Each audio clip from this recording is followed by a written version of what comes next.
আপনি যে ফোনটি দেখতে পাচ্ছেন এটা হচ্ছে স্যামসাং এস ফোল্ডার।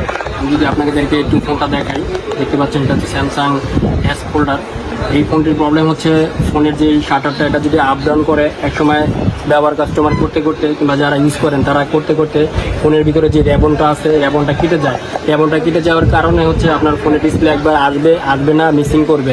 সো যারা এই এস ফোল্ডার 3, 4 কিংবা 2 যারা ইউজ করেন সাধারণত তারা এই ধরনের প্রবলেম ফেস করতে পারেন। তো আপনারা যদি কারো এরকম কোনো সমস্যা হয়ে থাকে সেক্ষেত্রে আপনারা আমাদের শপে কিংবা পেজে নক করতে পারেন।